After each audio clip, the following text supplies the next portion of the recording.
자, 여러분 안녕하세요. 좋은 주식 팁입니다. 오늘 지옥 같은 하루를 보내신 분들이 많으실 텐데, 어떻게 대응하느냐에 따라서 또 다른 하루를 보내신 분들도 뭐 많이 계실 겁니다.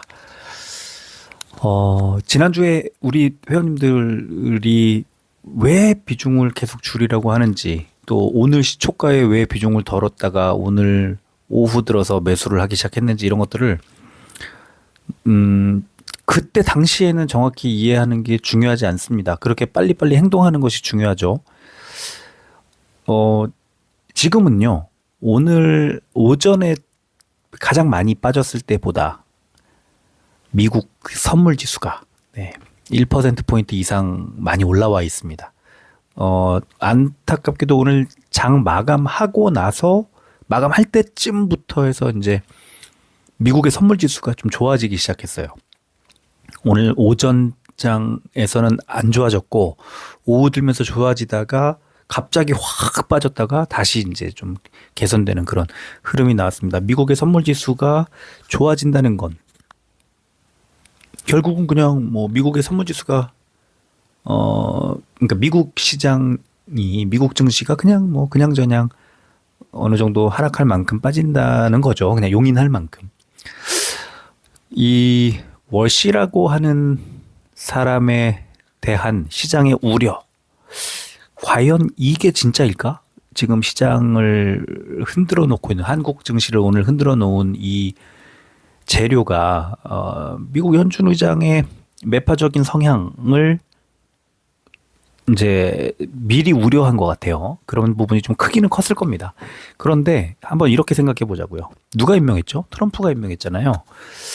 그럼 트럼프는 지금 어떤 상황이죠? 트럼프는 올해 말에, 올해 11월에 중간 선거를 통해서 이제 재신임을 얻어야 되고, 지금 현재 미국 어떤 언론 보도를 보면은 당장 이제 지금 당장 선거를 치르면 민주당 후보한테 지는 것으로 나오고 있습니다. 아직 인기를 많이 얻지 못하고 있다는 뜻입니다. 그러면 회복을 해야 되겠죠, 무언가. 그래서 끊임없이 트럼프가 이 매파적인 어떤 결정을 내리는 연준에 계속 비판적인 태도를 보였던 거고, 파월 의장을 뭐 중간에 갈아치운다는 등 뭐 불법 행위를 그냥 막 서슴없이 하겠다고 이제 막 난리를 쳤던 거죠. 그런데 다시 매파적 어떤 성향의 인사를 지명을 한다? 그리고 최근까지 지지하고 있던 사람이 아닌 다른 이제 인물로 교체하면서 하필 매파적인 인물을 내세운다? 이거는 쉽게 이해하기 어려운 그런 부분이고요. 아마도 이제 미국 정부의 아마 정책이나 이런 것들이 올해 말까지 가는 동안, 이제 11월이면 4분기니까 지금 1분기고 1, 2, 3, 4분기 가는 동안 이 적절한 어떤 그 양적 완화와 그다음에 양적 긴축 사이의 균형, 그다음에 미국 정부의 지출, 그런 것들을 좀 균형 있게 잡아주기를 원하는 건 아닐까 이런 생각도 들고, 뭐 좀 여러 가지 생각을 하게 돼요. 그러니까 상식적으로 생각했을 때 그런 인물을 임명했을 것 같지는 않고, 어떤 속내가 다른 게 있거나 아니면 최근에 이 워시의 어떤 행보가 그 과거의 매파였다면 지금은 매파적인 분위기가 또 아닌 부분들도 상당히 나와서 거기에 대해서 우리 그 투자자들이 헷갈릴 수밖에 없는, 제가 불확실성이 커지고 있다고, 제가 그 어제였나요? 금요일이었나요? 예, 불확실성이 커지고 있다고 말씀을 드렸었는데, 불확실하다는 건 사람의 성향이 불확실한 것도 있고, 그 다음에 갈피를 잡기 어려운 그런 어떤 현재 시점에서 갈피를 잡기 어려운 지점들이, 이제 금리는 선명하게 금리 인하가 거의 끝났다는 표현이 나왔고, 이 금리 인하가 거의 마무리되는 막바지 시점에 이제 과거 매파적인 성향을 갖고 있던 의문의 어떤 인물이 지명이 됐고, 미국의 중간 선거는 이제 코앞에 왔고, 우리 증시 최근에 급등하면서 좀 고점 논란이 좀 있을 수밖에 없었고, 그래서 저는 이 케빈 워시라고 하는 사람을 어떤 핑계로 어느 정도 뺄 만큼 뺄 만큼 뺐다. 또는 하락할 만큼 딱 하락할 만큼만 딱 뺄 것이다. 이렇게 예상을 해서 어제 일요일 날 그 10종목을 분석을 해드리면서 아예 다른 얘기 안 하고 이렇게 대응하십시오. 저렇게 여기까지 내려오면 이렇게 대응하십시오. 저기까지 내려오면 이렇게 대응하십시오. 이렇게만 말씀을 드렸고요. 오늘도 오늘 몇 종 9종목이었나요? 아까 9종목을 분석해서 올려드리면서도 역시 기술적인 대응만 언급을 했습니다. 왜냐? 지금은 너무 중요하잖아요. 이렇게 출렁거릴 때 돈 벌어야죠. 수익 내야죠. 왕창 빠졌잖아요. 근데 오늘 아침에 지난주에 많이 덜어냈고 오늘 나머지 그나마 들고 있던 것 거의 다 털어냈고 오늘 이제 장중에 드디어 이제 매수를 했습니다. 한 일주일여 정도 만에 이제 매도를 왕창 했다가 시장이 개선되는 게 보이는데 매수를 해야죠. 그럼 어떤 종목을 매수를 해야 될까? 이제 여기에 초점이 이제 가는 거고, 그거는 누가 설명해 줄까요? 그거는 오늘 같은 경우 외국인이 침착하게, 외국인이 차분하게, 외국인이 선명하게 보여줬어요. 오늘 장 마감할 때쯤까지만 해도 한 오후 늦게까지만 해도 외국인이 매도, 코스닥도 매도, 코스피는 뭐 3조 원 넘게 매도를 했는데 결국은 코스닥에 3천억 넘는 매수 자금이 오후 막판에 들어왔습니다. 자, 그러면 이제 우리 오늘 뭘 샀어야 되죠? 외국인이 산 종목을 골라서 사면 되는 거였습니다. 오전에? 아니죠. 오전이 아니라 오후에 외국인이 살 때 그랬어야 되는 거고, 그거는 이제 차트에 그대로 남아있는 흔적이 남을 수밖에 없죠. 그래서 이제 오늘 저는 그 여러 가지 몇 가지 조건들, 네, 조건들이 이제 좋아지는 것을 차트 위에 선명히 기록하기 시작할 때 매수를 이제 뭐 여러 번 매수했다가 매도했다가 뭐 했지만 결국은 막판에 좀 매수했고, 약간 그 장 막판에 약간 이제 하여튼 몇 가지 이제 좀 그 다른 종목을 좀 사볼까 하고 이제 뭐 생각했던 적이 있긴 했는데, 어쨌든 오늘 뭐 전체 그렇다고 매도했던 물량이 100이면 100을 다 산 건 아니었고요. 한 40-50% 정도만 이제 담았습니다. 내일 이제 오전에 개장할 때 만약에 뭐 괜찮은 흐름이면 추가로 더 사고, 또 지나치게 많이 빠지는 종목들이 있으면 그런 종목들도 담아야죠. 지금은 낙폭 과대주 쪽으로도 이제 관심을 좀 가질 만하다. 공교롭게도 제가 내일 아침에 그 낙폭 과대주도 써드리는 날입니다. 이틀에 한 번씩 이제 하루는 아침에 브리핑 써드리고, 그다음에 신고가 종목들, 그다음에 골든크로스 종목들을 써드리고, 증권사 리포트 올려드리고 이렇게 해드리고요. 오늘 아침에 그랬고, 이제 내일은 이제 아침 브리핑 써드리고, 그다음에 보조지표 스톡캐스틱과 MACD 가지고 이제 매수 신호 나오는 종목들 포착해서 올려드리고, 그다음에 증권사 리포트 올려드리고, 그리고는 낙폭 과대주 써드립니다. 예. 지금은 또 장이 팍 빠지는 하루였기 때문에 낙폭 과대주들을 이렇게 찾아서 정보를 갖고 있으면 그것도 투자에 굉장한 도움이 되지 않을까 싶은 생각도 들고 그런 자리입니다. 어쨌든 지금은 그냥 막 뭐 이렇게 뭐 사서 그냥 들고 있고 막 7%, 8%, 10%씩 빠지는데 그냥 뭐 어떻게 이러고 있는 분들보다는 그래도 적극적으로 뭔가 대응하고, 오늘 오전에 이제 시초가에 왕창 던지면서 시작을 했기 때문에 그 이후에 하락한 부분들을 그대로 아낀 거예요. 그리고 오후에 이제 분위기가 바뀌면서 상승으로 전환하면서 이제 매수를 했기 때문에 내일 혹시 좀 빠지면 뭐 다시 비중을 줄여야 되겠지만, 내일 반등이 나오면 이제 엄청난 오늘 이 장중의 변동성을 활용해서 기가 막힌 매매를 하게 된, 결과적으로 그렇게 되는 게 되죠. 그러니까 저는 오늘도 그랬고, 지난주에도 그랬고, 주말에도 그랬고, 일단 오늘 하락하는 부분에 대해서는 좀 대응을 확실하게 하자는 생각이었고, 자, 이제 내일 오전에 어떻게 할까? 네. 내일 오전에 기가 막힌 또 흥미로운 어떤 결과가 나오지 않을까 하는 생각이 드네요. 자, 어쨌든 오늘 이 험악했던 하루 좀 정리를 하고 지나가야 되겠습니다. 자, 코스피 볼게요. 오늘 코스피는 116종목이 올랐고 799 종목이 빠졌습니다. 무시무시했습니다. 그죠? 코스피 5.26% 하락했고요. 코스피 100 5.7% 하락했습니다. 대형주들의 끔찍했던 어떤 하루. 지수가 6% 가까이 빠지는데 어떻게 이겨냅니까? 이건 못 이겨요. 자, 개인들이 5조 5천억 원어치 매수했고요. 개인들 돈 많아요. 지금 밑에 고객예탁금 보시면 103조 원. 지금 역대 최고 기록을 계속해서 깨고 있습니다. 외국인이 3조 2천억 원 매도, 기관이 2조 4천억 원 넘게 매도. 특히 금융투자가 2조 4천억 원. 금융투자는 쫄보예요. 쫄보. 이렇게 단기 악재 나오면 확 던집니다. 무서워서. 대신에 조금만 호재 나와도 막 큼직큼직하게 올리면서 지난주에 코스닥 랠리를 금투가 이끌어갔다. 그죠? 자, 코스닥은 281종목이 올랐고 1426종목이 빠졌습니다. 코스닥도 4.44% 하락했고 코스닥 150이 5.49% 하락했으니까 역시 대형주들의 어떤 흐름이 훨씬 안 좋았다. 이렇게 볼 수 있고요.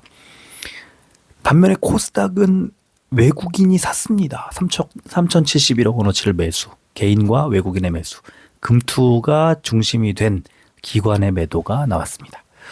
자, 선물 지수가 중요합니다. 0.77%까지 빠지고 지금 여러분들 보시고 계신 것 1.08%죠. 오늘 장중에 마이너스 2%까지 빠졌었습니다. 근데 1.08도 많이 줄인 건데 지금 마이너스 0.77까지 더 내려왔습니다. 그러니까 낙폭을 계속 줄이고 있어요. 미국에서도 그 증시에 그렇게 어느 정도 나쁘다고 그렇게 하긴 하겠지만 이게 큰 영향을 많이 미치지는 않지 않을까.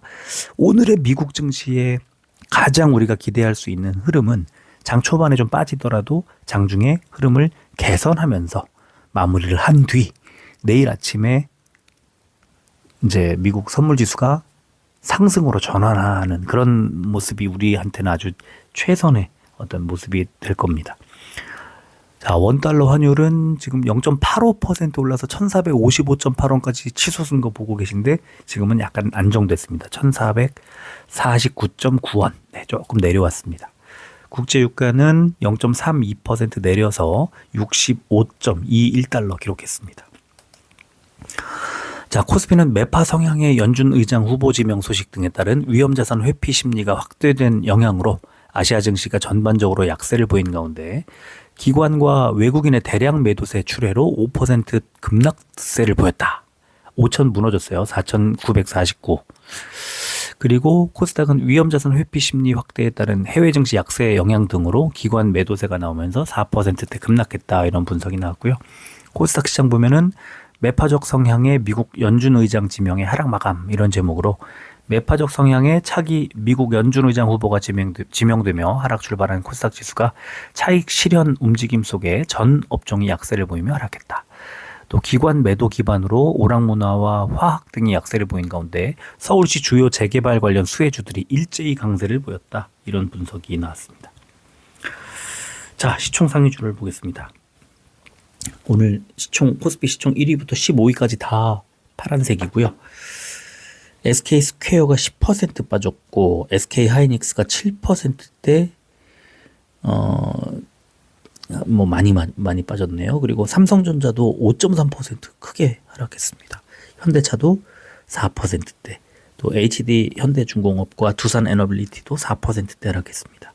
코스닥은 그래도 에코프로와 ABL 바이오가 그래도 강보합권 빨간색이 있었습니다. 그런데 반면에 케어젠이 15%대, 원익 IPS가 11%대, 또 리노공업이 8%대, 그리고 에코프로 BM이 6%대, 메지온도 9% 가까이 하락했습니다. 업종 볼까요? 코스피는 부동산 업종이 제일 좋았는데요. 자이SND가 1.2% 올랐고 또 스타 SM 리츠, A 리츠가 보합이었습니다.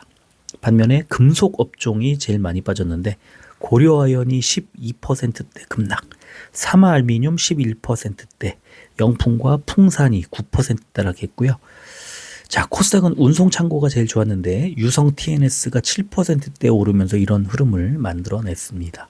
반면에 오락문화 업종이 제일 많이 빠졌는데 노모스와 코퍼스 코리아가 9%대, CJ E&M과 판타지오, SM이 8%대 하락했습니다.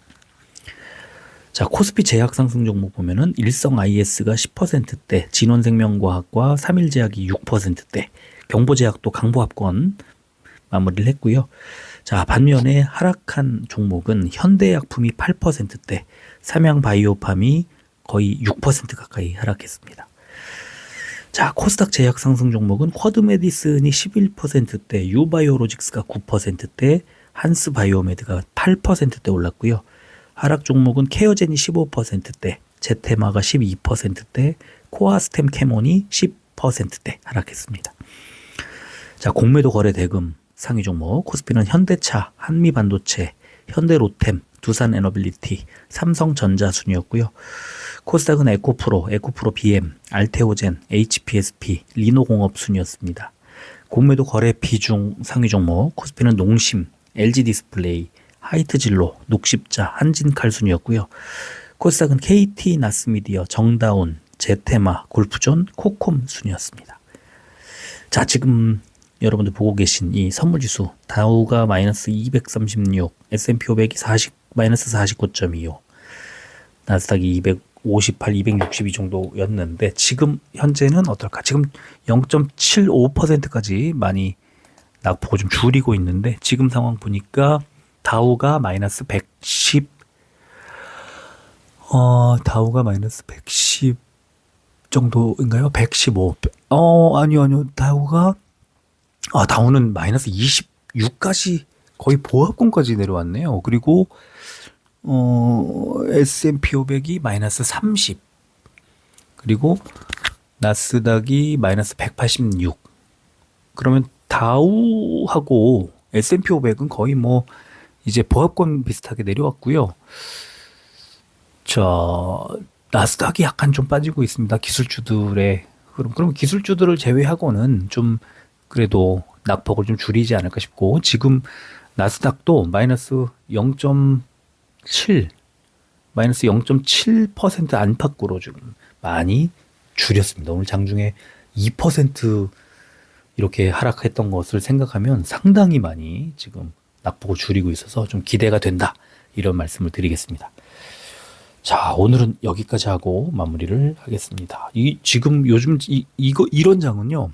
예상 가능했던 장이기도 하고 그다음에 오늘 같으면은 오전에 무조건 비중을 줄여 놓고 오후 장을 대비를 했어야 되고 저도 또 지난주에도 흐름이 좀 이상하게 꼬일 때 비중을 조금씩 줄여놨어야 된다. 그게 비중을 줄인다는 거는 너무 중요하고 너무나 어떻게 보면은 되게 간단한 결정인데 그거를 참 행동하기가 좀 쉽지 않습니다. 그래서 어떻게 보면은 오늘 이제 막 다급하게 다그쳤지만 그래도 결과적으로는 뭐 좋은 말씀들 뭐 많이 들었고 이게 사실 어려워요. 혼자서 이제 뭐 손실이 오늘 같으면 손실이 났거나 뭐 수익을 거의 포기해야 되는 그런 상황이었거나 이런 상황에서 그냥 매도를 해서 확정을 짓는 것 자체가 조금 좀 쉽지 않은 결정일 가능성이 높습니다.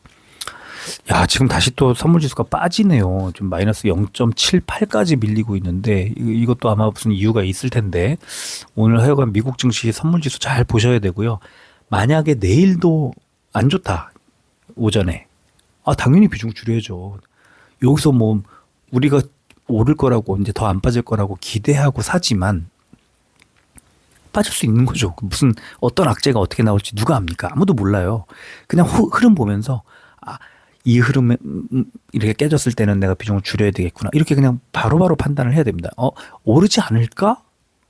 아니 오르지 않을까 하고 예상했다가 막 왕창 오늘처럼 그렇게 크게 빠른 속도로 크게 빠지면 어떡합니까? 대응이 안 되잖아요. 그리고 나서 뭐 5%, 6%, 7%, 10% 빠지니까 이제 늦었어 어쩔 수 없어 이렇게 하시는데 내일 또 10% 빠지고 모레 또 10% 빠지면 어떡합니까? 지금은 이렇게 변동성 흔들릴 때 이걸 바닥을 잘 잡는 그런 어떤 대응책 마련이 그게 개인 투자자들은 가장 중요하다. 그런 말씀을 드리겠습니다. 자, 회원님들은 아까 영상 종목 분석해드린 거 올려드린 거 보시기를 바라고요. 궁금하신 거 있으시면 지금 9시가 이제 막 넘어가는데 좀 어쨌든 미국 증시 개장까지 한 2시간 넘게 남았으니까 한 뭐 어느 정도 궁금하신 것들 써주시면 제가 바로바로 대응을 또 해드리도록 하겠습니다. 자, 여기까지 할게요. 끝까지 들어주셔서 고맙습니다.